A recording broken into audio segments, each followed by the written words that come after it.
ये कहानी है उन दो जुड़वा भाइयों की जो कि गॉड वैली के आइलैंड में बिछड़ के 24 सालों के बाद एक दूसरे के सामने आते हैं। もうすぐ会えそうだな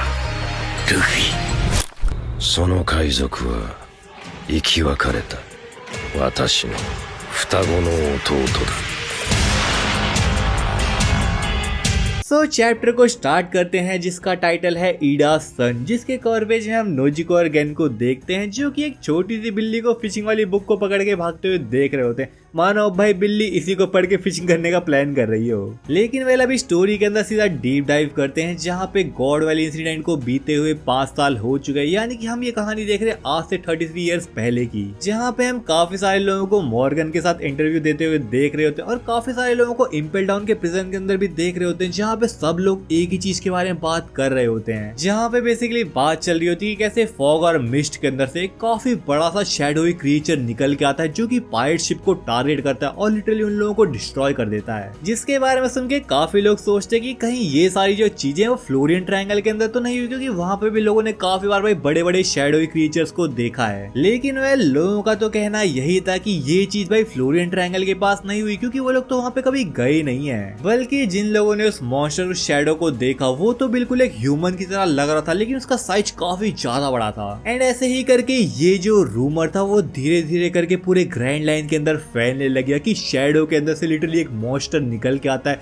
जो बस पायरेट शिप को टारगेट करता है और उन लोगों को यहाँ पे लिटरली डिस्ट्रॉय कर देता है। जिसके बारे में फाइनली रिवील किया जाता कि ये पर्सन और कोई नहीं बल्कि हाराल्ड है, जो कि भाई जायंट्स के सिन को यहाँ पे अटोन करने के लिए मरीन्स के साथ जुड़ गया है और यहाँ पे मरीन्स भाई ये सब चीजें उससे करवा रहे हैं यहाँ पे। जिसके साथ साथ इसी टाइम पे गॉड वैली से बाकी और जो पायरेट्स निकले थे वो भी यहाँ पे काफी राइज कर रहे थे, काफी पावर के अंदर आ रहे थे, जैसे कि Kaido, big mom, white beard. और यहाँ पे बात कर लो तुम रोजर की, उसके तो भाई यहाँ पे किस्से ही अलग थे। इवन यहाँ पे हम शीकी और वांगजी वगैरह लोगों के बारे में सुनते हैं, लेकिन वो लोग भाई यहाँ पे टेरिटरी को लेके यहाँ पे क्लैश करने में कुछ ज्यादा ही बिजी थे। सो ये सब लोग अभी काफी बड़े बड़े काम तो कर रहे थे, काफी भाई इन लोगों का नाम हो रहा था, लेकिन जिसका नाम हो रहा था भाई उस टाइम पे सबसे ज्यादा वो था रोजर। जहाँ पे हम जानते कि भाई रोजर ने पूरे यहाँ पे सी को कवर कर लिया था, यहाँ पे रोजर ने भाई पूरे वर्ल्ड को लिटरली कवर कर लिया था और इस चीज की वजह से काफी पॉपुलर तो हो ही गया था, लेकिन इसके साथ साथ उसको यहाँ पे पायरेट किंग का टाइटल भी मिल चुका था। जिसके बाद ऐसे ही करके कुछ और साल बीत गए और जब यहाँ पे रोजर पकड़ा गया, या फिर तुम लोग कह लो जब भाई रोजर ने अपने आप को भाई गवर्नमेंट के हवाले कर दिया, यहाँ पे गवर्नमेंट को तो लगा कि भाई रोजर का पब्लिक एग्जीक्यूशन करके वो लोग भाई अपने पावर, अपने डोमिनेंस को यहाँ पे शो कर सकते हैं। लेकिन ये चीज तो भाई उन लोगों के लिटरली उल्टी पड़ गई थी, क्योंकि उसी टाइम पे बस एक पर्सन ने रोजर से भाई एक ऐसा क्वेश्चन पूछ लिया,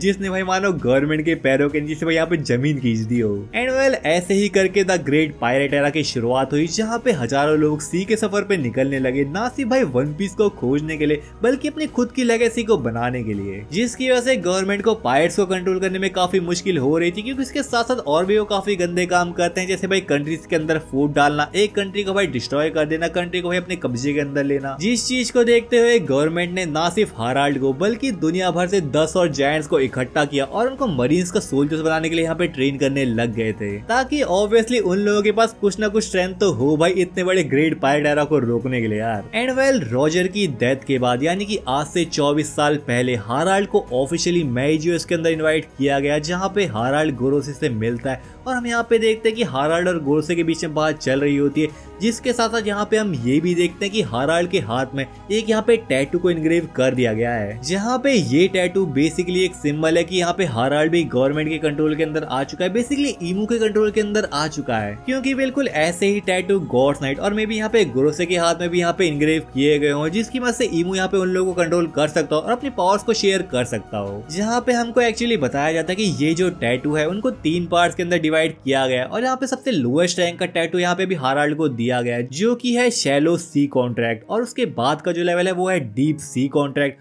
और थर्ड जो सबसे हाईएस्ट लेवल है वो है भाई यहाँ पे एबिसल सी कॉन्ट्रैक्ट, जो कि बेसिकली काफी कम लोगों को ही दिया जाता है और करंटली बस 13 ऐसे लोग हैं जो कि इस पावर को होल्ड करते हैं, जो कि भाई गॉड्स नाइट और में भी गोरोसे के मेंबर्स ही होंगे। सो यहाँ पे हाराल्ड को टैटू मिलने के साथ साथ एक यहाँ पे टाइटल भी दिया जाता है, जो कि बेसिकली गॉड स्टील या फिर तुम गॉड्स ब्लेड कह सकते हो, जहाँ पे गोरोसे ही उसको बताते हैं कि अगर उसको यहाँ पे गॉड्स नाइट का टाइटल मिल गया और एबिसल सी कॉन्ट्रैक्ट यहाँ पे मिल गया तो इसका मतलब ये है कि यहाँ पे जो गॉड है उससे यहाँ पे वो कनेक्ट हो सकता है। जिसको सुन के ऑब्वियसली यहाँ पे हाराल्ड पूछता है आखिर तुम किस गॉड की बात कर रहे हो, लेकिन यहाँ पे गुरुसेस उसको यही कहते हैं कि ये जो सारी इन्फॉर्मेशन ये तेरे को तभी मिलेगी जब यहाँ पे तू एक गॉड्स नाइट का मेंबर बन जाएगा। जिस चीज को सुन के अभी यहाँ पे हाराल्ड गॉड वाली बात को थोड़ा साइड में रखता है और उन लोगों से पूछता है कि अगर यहाँ पे मेरे को गॉड्स नाइट का टाइटल मिल गया तो क्या यहाँ पे जो एल्बाफ है वो एलाइड नेशन बन जाएगा गवर्नमेंट का एक। जिस चीज को लेके यहाँ पे गुरु से एग्री करते हैं कि ऑब्वियसली यार अगर तू यहाँ पे गॉड्स नाइट का मेंबर बन गया फिर तो यहाँ पे सारे जो लोग तेरे आगे झुकने लग जाएंगे। एल्बाफ क्या, एल्बाफ तो भाई जुड़ ही जाएगा गवर्नमेंट के आगे। एंड वेल यहाँ पे मैजियस के अंदर हाराल्ड गुरु से मिलने के साथ साथ नाइट्स के टेंपल के अंदर भी जाता है जिसका नाम यहाँ पे शांगारा बताया गया है, जो कि बेसिकली डोमेन ऑफ गॉड्स है जहाँ पे भाई गॉड्स नाइट के मेंबर रहा करते हैं। और यहाँ पे हाराल्ड मिलता है बाकी सारे गॉड्स नाइट के मेंबर से,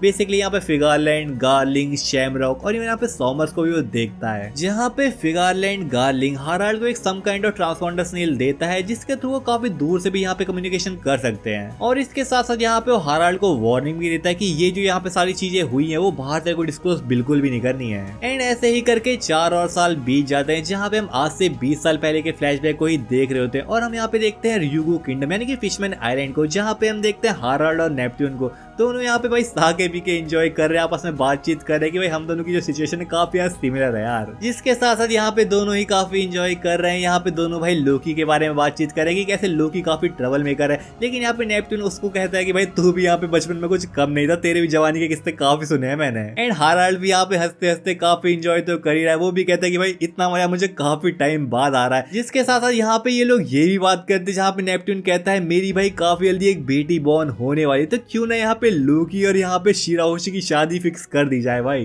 जिस चीज को सुन के पहले तो यहाँ पे हाराल्ड इस चीज को ब्रश ऑफ कर देता है कि यहाँ पे मे भी नेपट्यून ऐसे ही मजाक कर रहा होगा, लेकिन नेपट्यून फिर यहाँ पे कहता है कि वो जो मरमेड है उसकी जो बेटी है वो कोई ऐसी वैसी बेटी नहीं होने वाली, बल्कि ऐसी पावर को लेके बॉर्न हो सकती है जो कि बस सब लोगों को यहाँ पे कंट्रोल कर सकती है, जो कि पूरे वर्ल्ड के आगे भाई काफी पावरफुल होगी लिटरली। जिस चीज को सुन के फिर हाराल्ड भी कहता है अच्छा ये बात है, फिर तो लोकी के लिए काफी सही रहेगी। एंड यहाँ पे मानो भाई लोकी और शिराओशी का यहाँ पे रिश्ता तय कर देते हैं। एंड हमको यहाँ पे रिवील किया जाता है कि जो भाई लोकी है वो यहाँ पे जब एल्बाफ के अंदर किसी पर्सन से बात कर रहा था जिसका नाम वो मोसा कह के पुकार रहा था, वो यहाँ पे और कोई नहीं बल्कि शिराओशी है, क्योंकि यहाँ पे भाई जो हाराल्ड है वो शिराओशी को मोसा मोसा कह के यहाँ पे पुकार रहा होता है। यानी कि एल्बाफ के अंदर जिस पर्सन से यहाँ पे भाई लोकी बात कर रहा था वो और कोई नहीं बल्कि शिराओशी है। अब आपस में दोनों की भाई बातचीत कैसे हुई होगी ये तो अभी कहना मुश्किल है, लेकिन वेल फिर भी हमने इस चीज के बारे में एक वीडियो के अंदर बात करी थी कि कैसे भाई ये पर्सन शिराओशी हो सकती है और काफी टाइम से इस चीज के ऊपर थ्योरी भी चल रही थी। एंड वेल इसी सेम ईयर के अंदर हम देखते हैं सॉल को जो कि एल्बाफ के अंदर आ चुका था, जहाँ पे सॉल और हाराल्ड को हम बात करते हुए देख रहे होते हैं,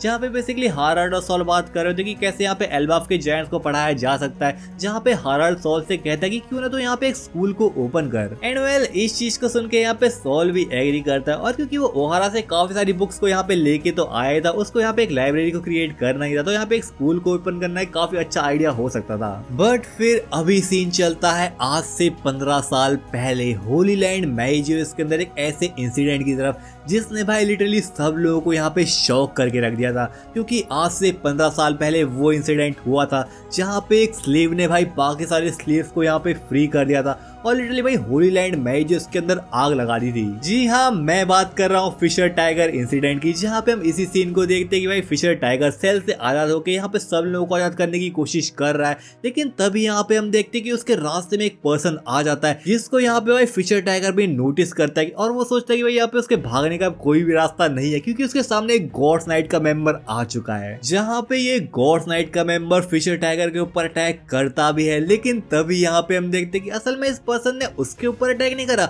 बल्कि उसके जो शैकल से उसको यहाँ पे ब्रेक कर दिया। जिसके साथ साथ यहाँ पे ये जो मिस्टीरियस पर्सन था जो कि गॉड्स नाइट का मेंबर था, यहाँ पे फिशर टाइगर को कहता है कि मैंने भाई जो आर्मरी है उसका दरवाजा खोल रखा, तू वहां पे जा और भाई जो तेरे को करना है आर्मरी को लेके वो तो यहाँ पे कर सकता है। और हम लोगों को तो पता ही भाई आर्मरी के अंदर घुस के उसने यहाँ पे क्या किया, लिटरली भाई फिशर टाइगर ने सारे स्लेव्स को यहाँ पे फ्री कर दिया। फिर चाहे हम कोआला की बात कर ले, बोआ हैनकॉक की बात कर ले या फिर उसकी सिस्टर्स की बात कर ले, जहाँ पे इन सब लोगों को फ्री करने के बाद फिशर टाइगर ने सन पायरेट्स की शुरुआत करी, जिसका एक मेंबर भाई अपना स्ट्रॉ हेड का जिम्बे भी हुआ करता था। एंड वेल जिस गॉड्स नाइट के मेंबर ने यहाँ पे फिशर टाइगर की हेल्प करी वो पर्सन भाई और कोई नहीं बल्कि शैंक्स था या फिर शैमरॉक था। वेल रुको रुको, अभी तो भाई मोस्टली चांसेस यहाँ पे शैंक्स के ही लग रहे हैं, लेकिन उससे पहले बात करते हुए आखिर शैंक्स यहाँ पे कैसे पहुंचा। सो यहाँ पे हम देखते हैं कि मैजियस के अंदर ये सब होने के बाद हाराल्ड भाई कुछ टाइम बाद मैजियस के अंदर एंटर करता है, जहाँ पे वो गार्लिंग से बात करता है कि आखिर ये सब हुआ कैसे। जहाँ पे बेसिकली वो लोग यही बात कर रहे थे कि किसी न किसी गवर्नमेंट के मेंबर ने आर्मरी को ओपन कर दिया था। लिटरली वो पर्सन एक ट्रेटर है जिसकी वजह से यहाँ पे सारे स्लेव्स भाग निकले। एंड वेल इसके साथ साथ यहाँ पे फिगारलैंड गार्लिंग हाराल्ड को एक पर्सन को इंट्रोड्यूस करता है, जहाँ पे वो कहता है कि